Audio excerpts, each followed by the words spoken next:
जैसा कि आप समझते हैं कि हमारे जीवन में मैं व्यक्तिगत, मेरा परिवार और मेरा समाज, ये तीनों बहुत ही महत्वपूर्ण।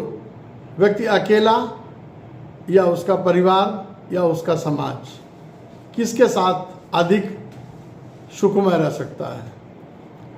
अगर देखा जाए तो सामूहिक समाज की आवश्यकता अपनी जगह अनिवार्य है। अब मनुष्य का जो जीवन है वो 3 बिंदुओं पर आधारित है इस स्वच्छता के विषय में। प्रथम कि उसका आचार, विचार, व्यवहार, ये एक विषय हो गया जिससे हमारा मन सकारात्मक और नकारात्मक विचारों को ग्राह्य करके विषयों को आगे बढ़ाता है। दूसरा, हमारा आहार जिससे हम संचालित होते हैं, हमारी ऊर्जा का स्रोत है। और तीसरा है वातावरण। चाहे मेरे घर का वातावरण हो, चाहे मेरे कार्यक्षेत्र का वातावरण हो, चाहे समाज जहाँ पर हम रहते हैं या देश जहाँ पर हमारी आवश्यकता है, वहाँ के वातावरण की आवश्यकता हो, इन सभी को की स्वच्छता का असर हमारे जीवन यात्रा में आता ही है। कहावत है, जैसा आचार विचार यानी मन, जैसी हमारी मन की प्रवृत्ति वैसी हमारी प्रकृति बनती है।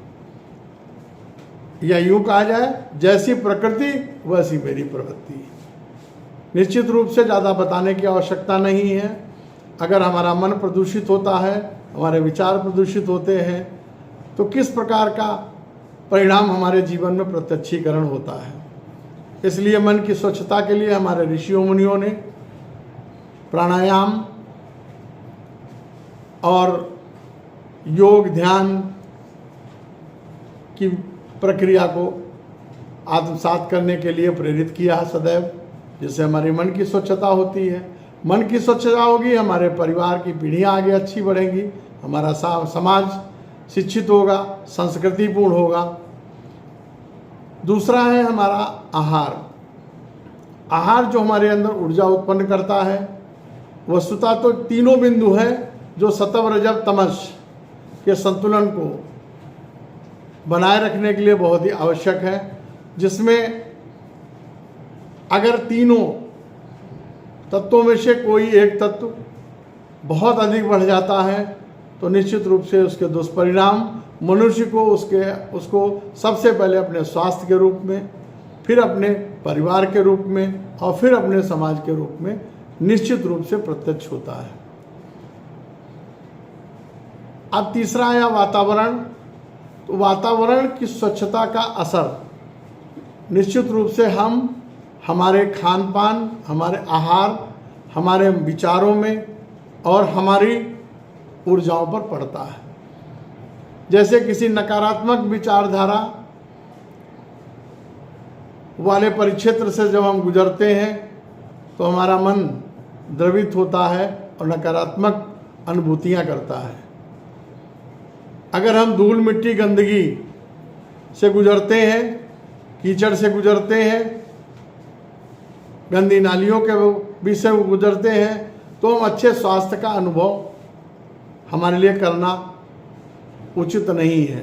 निश्चित रूप से हमारा स्वास्थ्य प्रभावित होगा।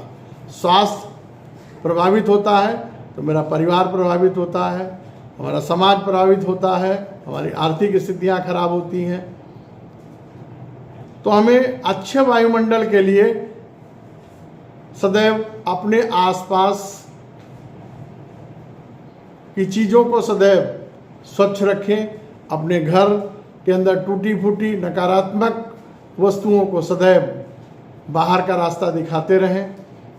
इसके साथ ही एक बहुत अच्छी जानकारी है कि आपको जानकारी होगी कि हम सभी जीव जो कार्बन डाइऑक्साइड फेंकते हैं, निकालते हैं, उसको हमारे निकटतम वृक्ष हैं जो उसे ग्राह्य करते हैं और वो ऑक्सीजन हमें स्वच्छ ऑक्सीजन हमें देते हैं। लेकिन अगर पर्यावरण प्रदूषित होगा तो वो ऑक्सीजन भी प्रदूषित होकर ही हमारे अंदर आती है। इसलिए हम पेड़ पौधों का भी रक्षण करें, साफ सुथरा रखें। ये भी जान के आपको हैरानी तो नहीं होनी चाहिए कि हमारे पेड़ भी हमारी धूल मिट्टी को भी सोखते हैं, हमारी कार्बन डाइऑक्साइड धुएं इन सब को सोखने का काम करते हैं। इसीलिए वृक्ष पूजनीय है। हर वो जीव पूजनीय है जो आपको जीविका देता है। हर वो चीज़ पूजनीय है जो आपके अंदर स्वच्छ वातावरण देती है, प्रगति का पूरक होती है।